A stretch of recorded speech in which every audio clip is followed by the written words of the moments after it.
Mini episode 662 of the FDH Lounge is brought to you by Sportsology, delivering unconventional columns and webcasts about sports, TV, music, movies, and more. Follow them on the web at sportsology.com. The FDH Lounge. You'll want to schedule your life around it. A long time ago, on a gloomy, wet Cleveland spring night, two men stand alone amidst the late-night drizzle. Their voices echo across the vacant station parking lot as they debate the merits of the great American radio show that have been missing for far too long. On that night, an idea was born. That idea became the FDH Lounge.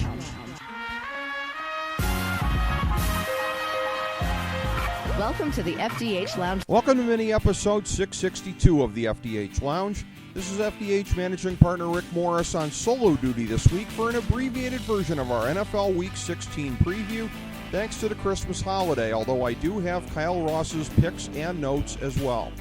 Last week I went 10-5-1, 3-0 on my Big Three, and 1-0 on my 1,000-star gold-plated Lock of the Millennium, bringing me to 119-105 on the year for all of my picks, 24-21 on my Big Three, and 7-8 on my locks.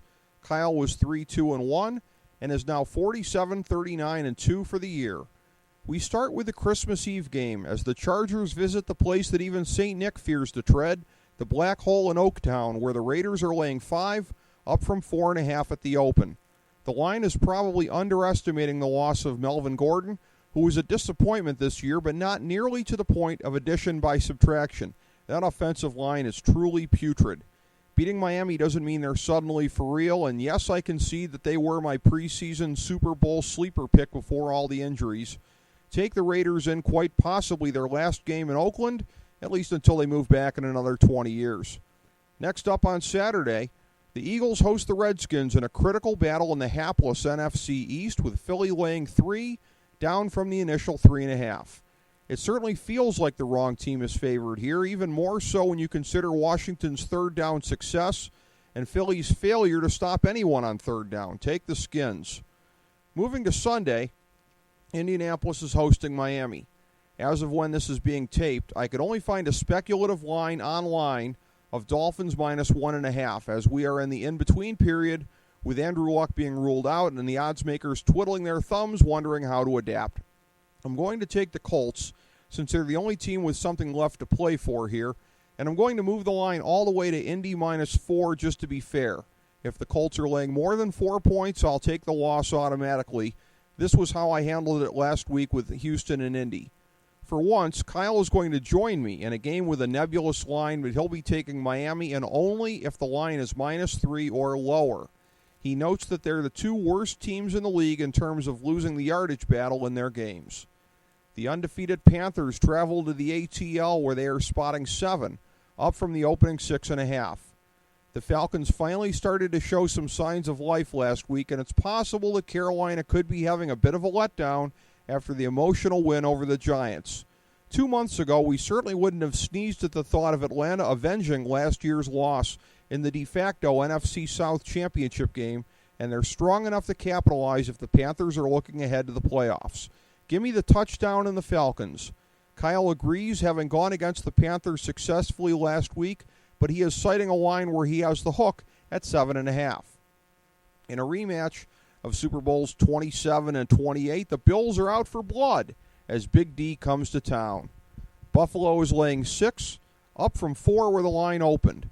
That jump in the odds came early, signifying smart money. The Bills' defensive numbers have been softer than anticipated this year under Rex Ryan, and this has the feel of a game where they can pad them a bit so they look just a bit better after the season. I'll lay the 6. Kyle agrees, citing my Bills bully theory, and the Bills being 7-1 straight up and against the number when coming off of back-to-back losses, including being 2-0 this year. In a game barely of interest even in the local markets at this point, Detroit hosts San Francisco and is laying a full 8 points, up from 7.5. Granted, the Niners are generally even worse in the East and away from home in general, but it's hard to put any stock in the Lions as a big favorite. They're at their best when they sneak up on you as they did the lowly Saints. I'll take the 8. The red-hot Kansas City Chiefs host the Sad Sack Brownies, laying 13, which was the opening price, although early smart money knocked it down to 12.5 at one point. I lost on the Browns last week in a similar spot, but their recent history is of a team that annoys the betting public by stealing backdoor covers in a spot like this. They probably won't defy history 2 weeks in a row, and we're still overdue for the Chiefs to cool off a bit. I'll take the Brownies on the 13. Kyle has a line where the Browns are getting 13.5, and he'll take them, citing the potential for the biorhythms factor, with the Browns going 1-6 against the spread in their last 7 and the Chiefs 6-1 during that stretch. And with the Browns a double-digit dog for their second straight game, Kyle points to a stat from Sports Insights that shows the teams in that spot are 42-21 against the number. New England travels to the Meadowlands to face the Jets and is laying 3, down from the initial 3.5.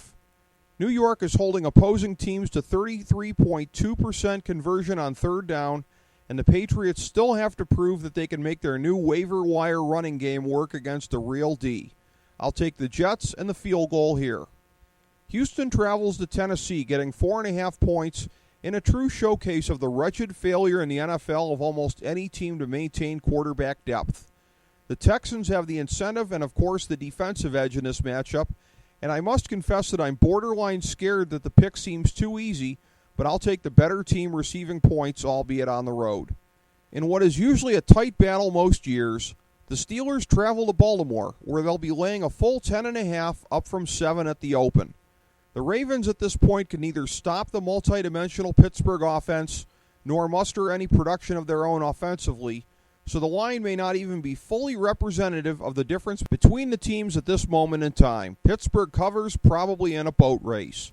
In a probable playoff preview, the Cards host the Pack and will be spotting 4 points. Coming off of yet another statement game on Sunday night, we might be approaching peak Arizona for the meantime, while Green Bay continues their late-season build coming off of the Detroit Hail Mary. I'll take the Pack on the theory of them at least keeping it to a field goal, if not winning outright. Seattle hosts St. Louis, laying 13.5 points down from the initial 14. The hapless Browns had their chances of a backdoor cover last week, and the bottom-feeding Rams are at least superior to them and have had surprising success against the Hawks in recent years. Similar to New England, Seattle still has to prove that they can muster a run game with their scraps against any version of a real defense whatsoever, so I'll take the Rams to get underneath the cover. In another potential playoff preview, Minnesota hosts the Giants on Sunday night, laying 6.5 points up from the initial 4. Whatever my pick might be, you'd expect success because somehow or another I'm 21-7 on games involving these teams so far this year. And yet, this won't be a lock pick for me because I'm not feeling super confident here. In the end, with their playoff prospects even more vulnerable than the Vikings, the Giants still have proven that they can instigate a shootout at the drop of a hat, with or without Beckham, and I don't think that Minnesota can stay a touchdown ahead of them, so I'll take the G-men. We now move to my big 3, which again are 24-21 for the year. The Bears travel to Tampa Bay, where they're receiving the standard missionary position 3 points, up from 2.5 at the open. Neither team remains in the playoff chase, largely from being so up and down throughout the season, and each having some extremes in the down cycle. It's tempting to figure that Chicago's going to break back the other way at the end of the season, but in all likelihood, they're not going to have an answer for Doug Martin, and that will loom large.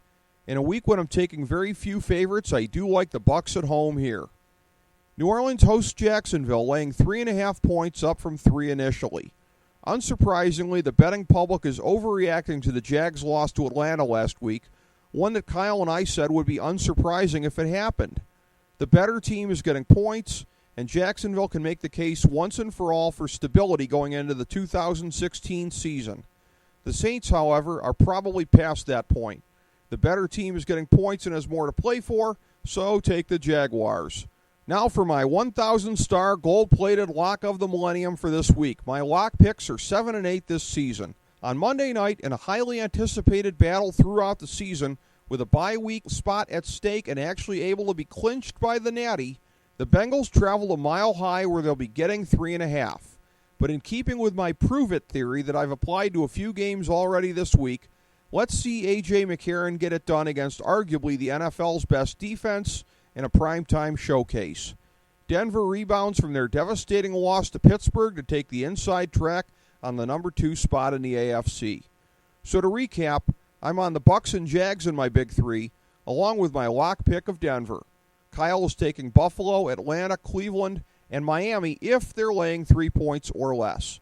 Thanks for tuning in. God bless all of you on our audience during this holiday season, and we'll be back to drop the curtain on the NFL regular season right here next week in the FDH Lounge. As we bring the show to a close, we would like to extend our deepest gratitude to NBC, CBS, ABC, Fox, all Clear Channel affiliates, TNT, TBS, USA, UPN, Deadspin.com, YouTube.com, YTMND.com, MySpace.com, various blogs, Fox News, CNN, CNBC, MSNBC, IamBoard.com, Billboard.com, Google.com, ESPN, ESPN2, ESPN News, ESPN Classic, NBA TV, NFL Network, Sports Time Ohio, Athlon Magazine, Comedy Central, Cartoon Network, The Boomerang Channel, QVC, BET, The Spice Channel, Steno Notebooks, Manwich, Papermate Office Supplies, waitresses, strippers, bartenders, garbage men, janitors, microwave popcorn, the writers of The Office, Scrubs, Entourage, My Name is Earl, Oz, Metalocalypse and the Boondocks, Aquafina, and the Periodic Table of Elements.